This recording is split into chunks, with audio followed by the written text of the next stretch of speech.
Жеңімпаздар ұрпағы деректі фильмі.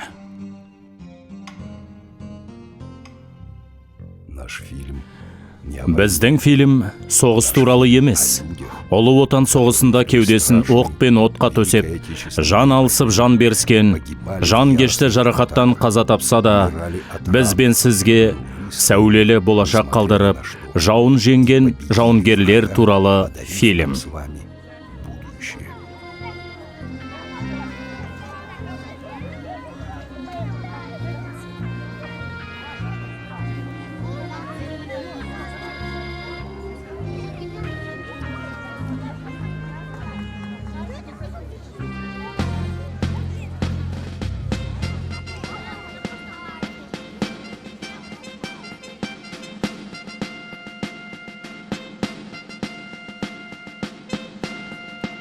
Екінші бөлім. Мәскеу үшін шайқас.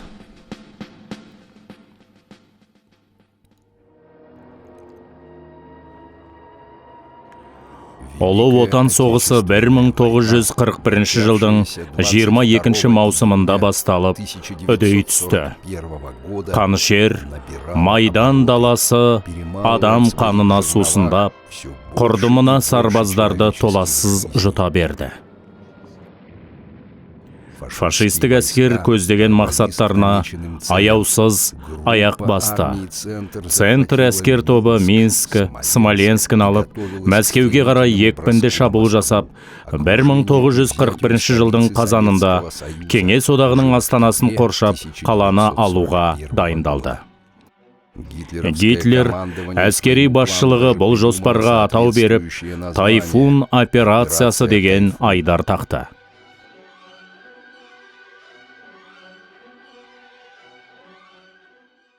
Әрине, соққы бере жүріп шегіне бастадық. Жасырынатын жерлер болды деуге болады. Кеңес қамалынан 1,5 шақырым жерде орман бар. Қорғаныс алаңы сол жерде болды. Қару-жарақтан түк жоқ, не істеуіміз керек еді? Мылтығымыз ғана бар. Мылтық дейтінің 1898 жылдың үлгісі. Үрей болмады. Өйткені алдымызда жау келе жатқанын бәріміз ұғып, түсініп алғанбыз.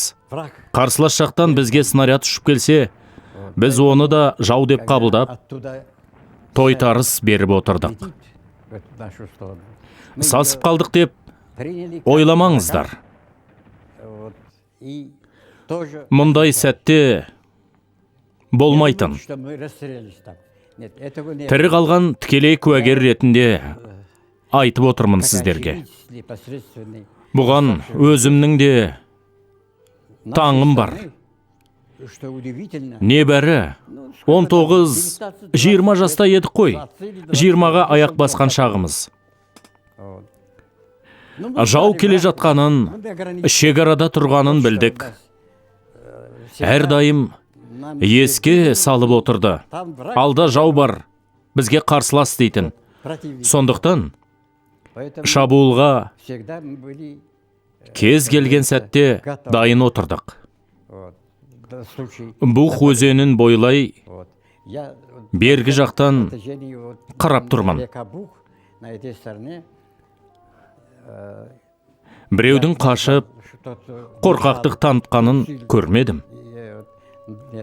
Болып көрмеді.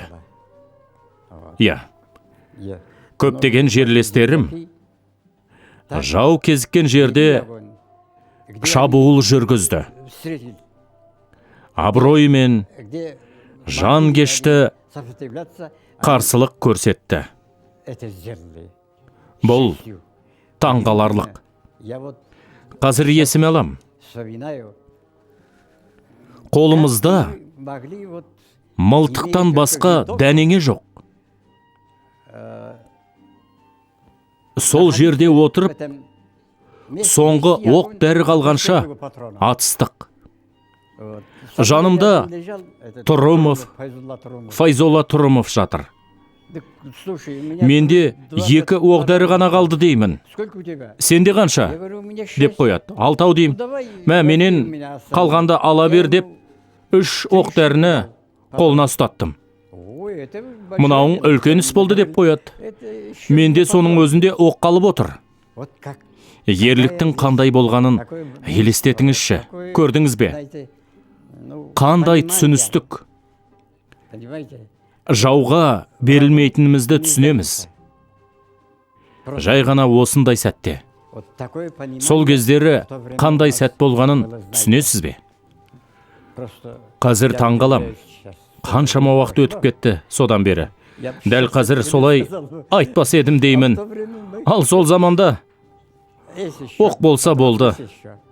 Қалғанын кейін көре жатармыз. Соңғы оғымыз қалғанша аянбадық.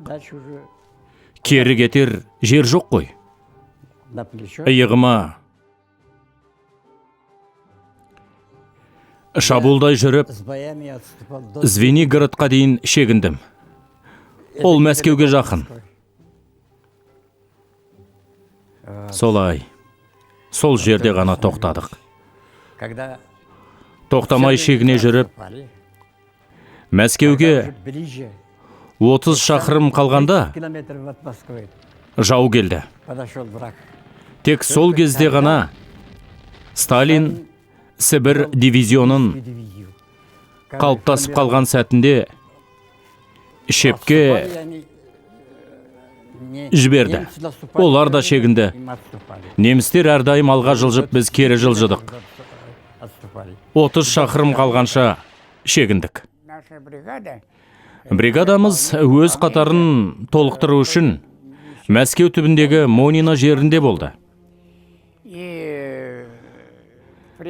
Біздің бөлімдер құрылды. Сарчак отрядынан үздіктер сараланды. Мәскеуді қорғау үшін әрине. Үздік комсомолдар. Қатарға мен де қосылдым. 400-ге жуық сарбаз жиналды. Иә. Осылайша біз аттандық. Угра, Юхнов өзендеріне тамыз болатын. Қыркүйекте өтті. Қазан айы да таяп қалған шақ еді. 41-ші жыл.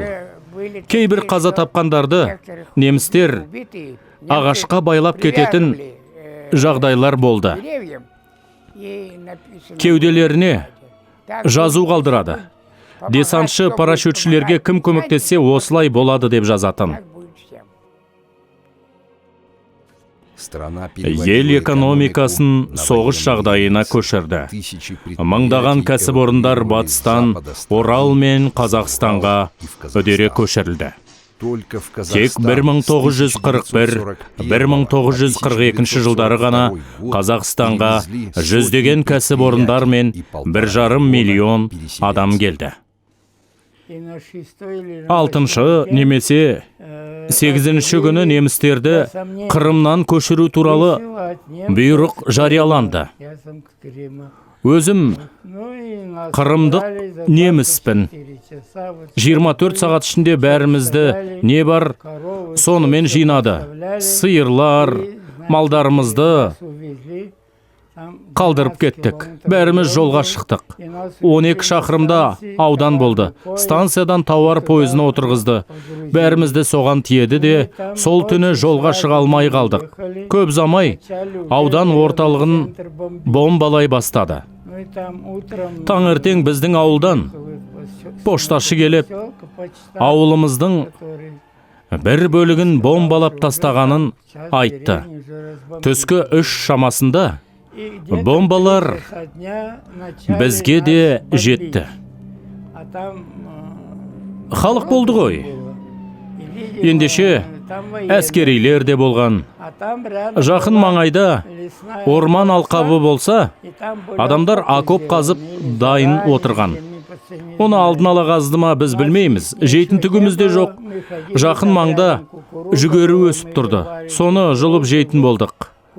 Солдаттар Алғаш ұшақтар станция үстімен төмен құлдилай бастағанда, солдаттар орманға қарай жүгірді.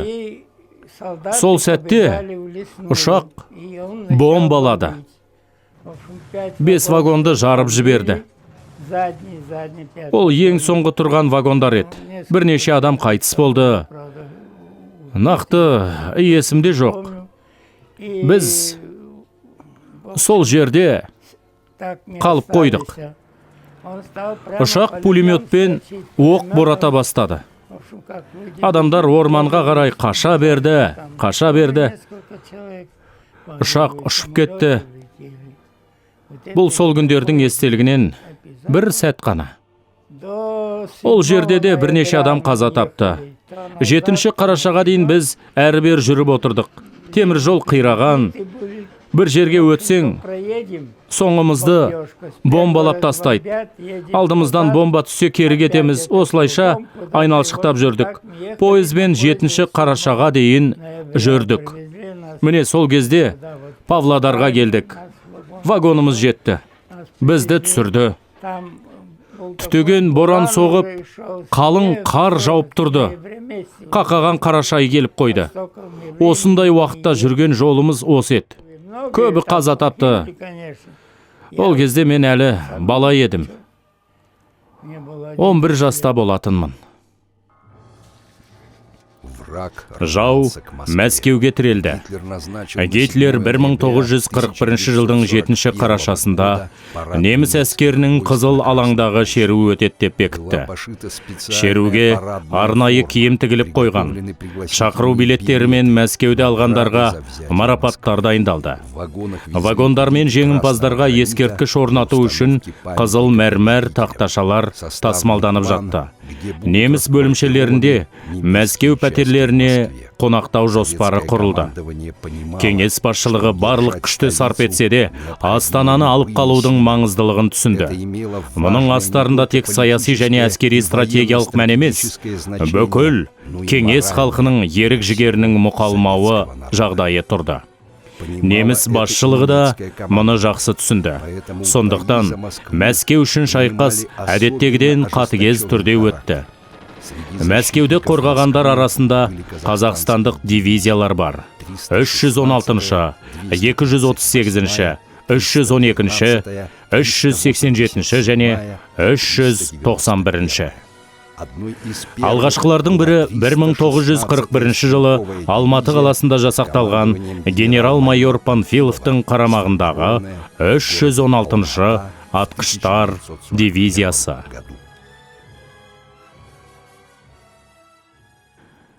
1941 жылдың қыркүйегінде кеңес әскеріне шақырылдым.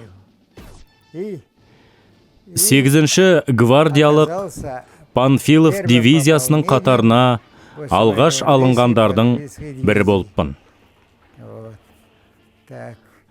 Панфилов дивизиясында 23-ші полкта болдым. Алик Ғабдулин саяси жетекші болған 9-шы ротада. Сол кездері арнайы дайындықтан өтпедім. Үйретіп те жатпады. Бірақ үйімізде, ауданда Асавиахим ұйымының болғаны көп көмектесті. Бізді сол Асавиахим ұйымына тартып, оқу оқыдық. Әскери істі үйренуге сол сәтте шақыра бастады. Әскерде қызметім басталғанда, маған әлде қайда жеңіл болды. Мылтықпен қалай атуды, оның құрамдас бөліктері мен басқа дүниелерін жақсы білетінмін. Мәскеу түбі. Бізге найзалы мылтықтар табыстады. Бұл 7-ші қарашаның алды еді. Сталин Мәскеуде шеру ұйымдастырды. Біз Мәскеуді жау өтпесін деп 3 қатар дуалмен қоршап қойған едік. Қуанышымызға орай, ұшақ ұшатын ауа райы емес еді. Бұлттар төмен орналасып, жеңіл жаңбыр тұрды. Болмағанда бізді бомбалай беретін еді. Шеруді өткізіп болып, қатысқандардың барлығы бірден майдан шебіне аттанып жатты.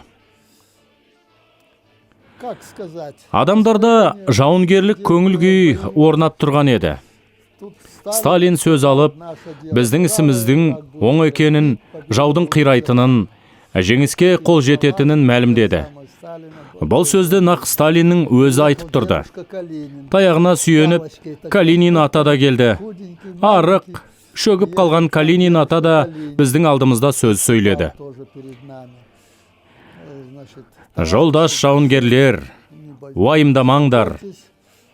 Жауды қиратамыз, жеңісті қолдан бермейміз. Ал халық жеңіске сеніммен қарады. Әлем іштен тына күтті. Қызыл әскер Мәскеуді ұстап қала ала ма? Мәскеу түбінде жер шарындағы халықтардың тағдыры шешіліп жатты. Осындай жағдайда Сталин ерекше және өжет шешім қабылдайды. 7 қараша күні социалистік қазан төңкерісінің 24 жылдығында Қызыл алаңда әскери шеру өткізуді ұйғарды.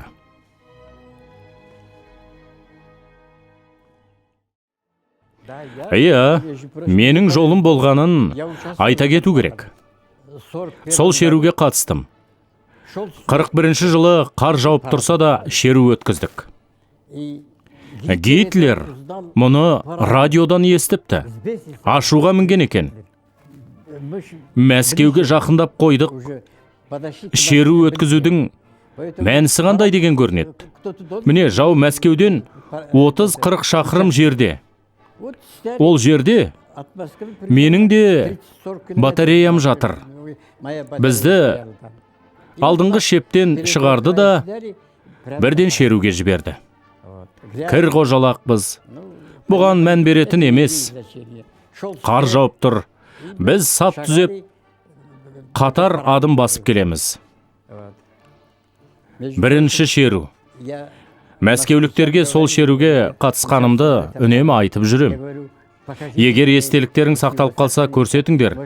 Бәлкім өзімді тауып алатын шығармын деймін. 30 метр жерден. Сталинді көріп тұрмын. Шерудің аты шеру. Соғыс жүріп жатыр. Ел тағдыры, Мәскеу тағдыры тұрған бұл шеруге қатысу біз үшін абырой болды. Неге? Кейбіреулер тіпті офицерлер де шерудің қажеті не дейді. Түсінесіз бе? Неге? Соғысу керек. Шерудің қажеті қанша? Офицерлер осылай тік сөйледі. Расында Сталин олармен есептесіп жатпады. Керек деді. Шеру өтсін деді. Оның саяси мәні өте жоғары еді. Сөзсіз. Әлемде үлкен резонанс туғызды. Қызыл алаңдағы радио бүкіл әлемде сайрап тұрды.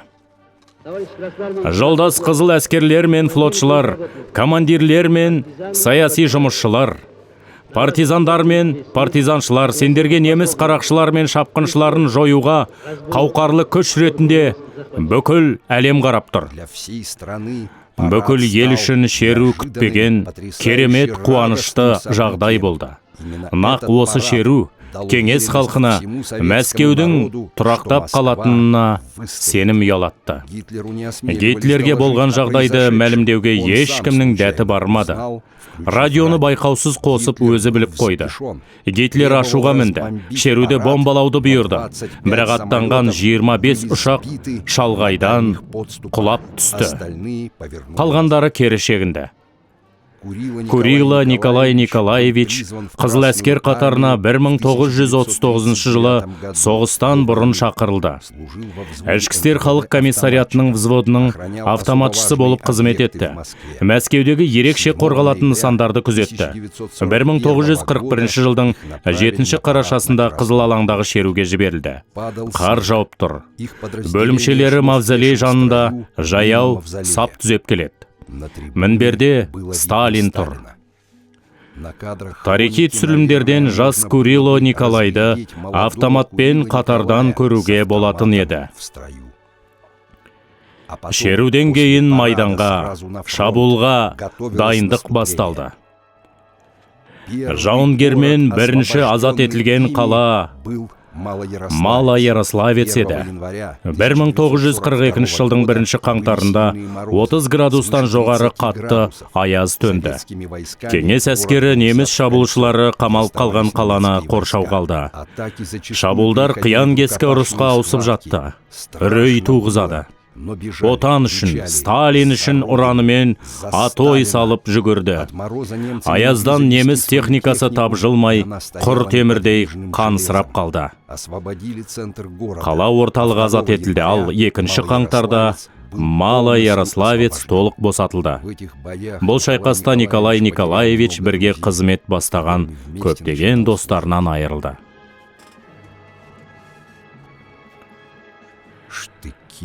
Ағарды аяздан найзамыз, көгере жалт етті ақша қар, шинелге орану айламыз, Мәскеудің түбі ғой шайқастар, мұртсыз ғой әлі балалар, қатыгез еді сол жылдар, біз үшін соғысқа жаралар, қалаға келмейді қыршындар.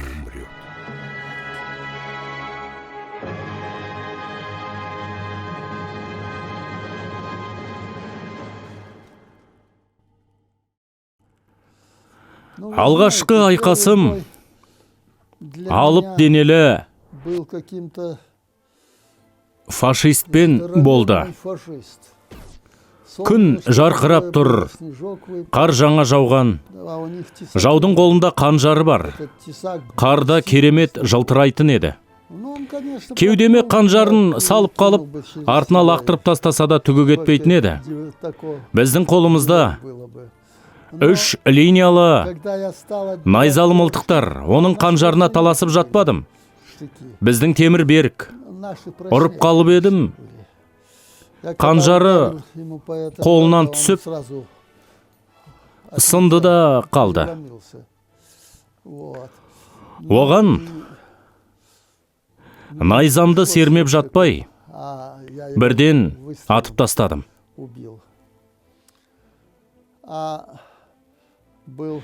Инстургант Уленов деген бар еді, жақын досым. Әлі хабарласып тұрамыз. Жүгіріп келді.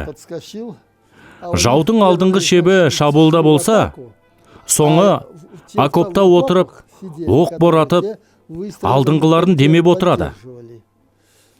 Бұл әдістің әсері. Бәрі тегіс жүгіргеннен тиімді. Біздің қатарымыз көп. Жігіттердің дені өңшең, сен тұр, мен атайын дегендей болатын. Сталин мен отан үшін уралап жүгіреді. Жаудың алдыңғы шебі қашып, окоптағы мергендерді аттап өтіп жатыр. Инстургант Уленов ұятты болса да, қалай болғанын айтайын.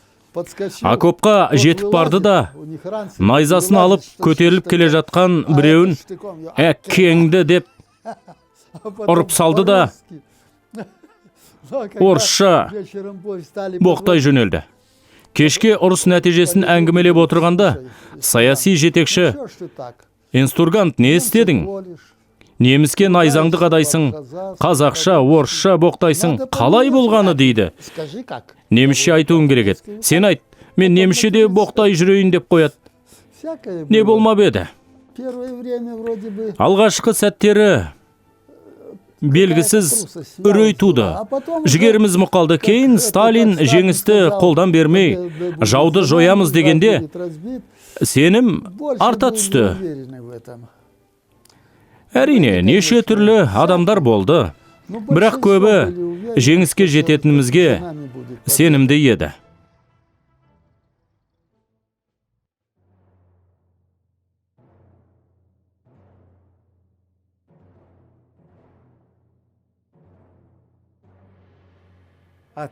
Мәскеу түбінде қараша, желтоқсан айларында болар. Шабуылдардың бірінде досым қатты жараланып, кейін көз жұмды. Мен екінші тұр едім. Атысты жалғастыра бердім.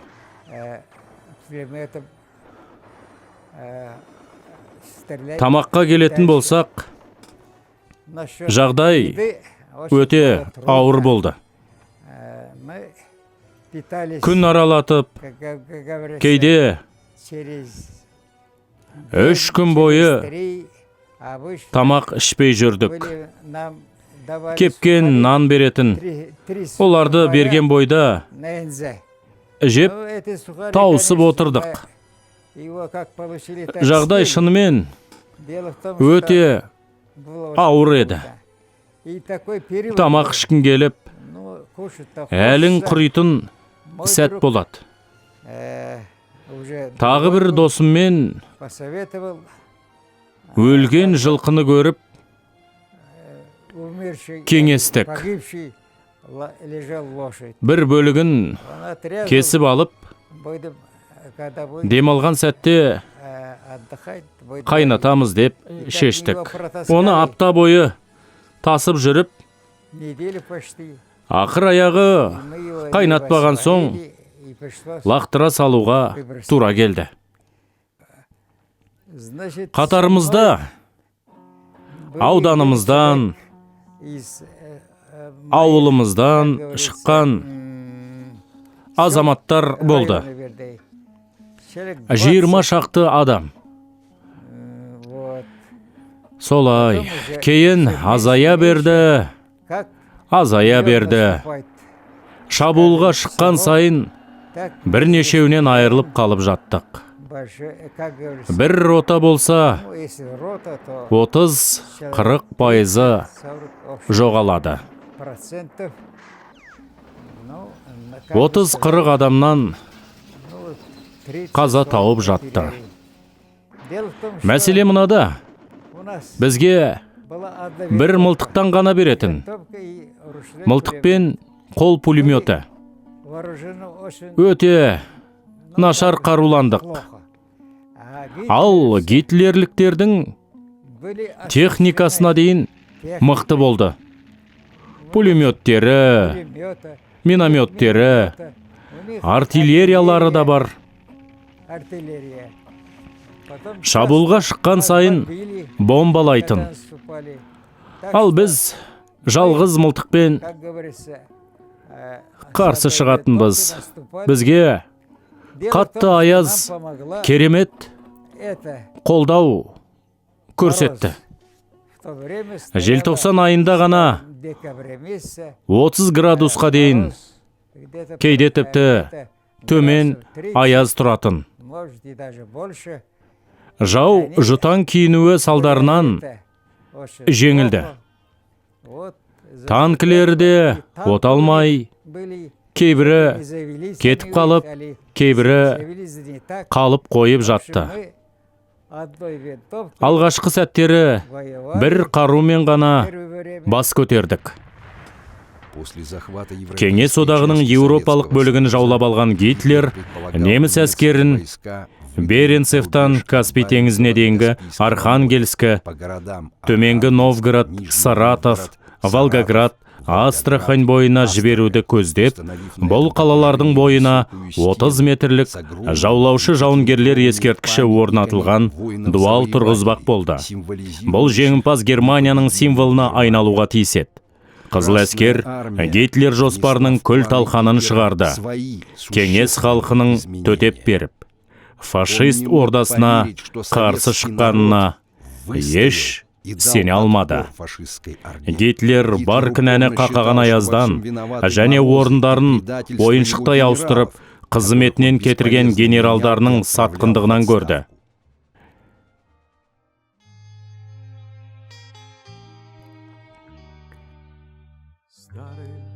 Мәскеу үшін шайқас 1941 жылдың қазанынан 1942 жылдың наурызына дейін жалғасты. Бұл алапат соғысқа екі жақтан 7 миллион адам қатысты. Қызыл әскер тарапынан 2 миллион адам қаза тапты. Көпшілігі із-түзсіз жоғалғандар қатарында. Қазірдің өзінде Мәскеу түбіндегі жеңістің құны өлшеусіз. Жауды тоқтатқан халқымыздың ерлігі мен батырлығын өлшеуге ешқандай есеп жоқ.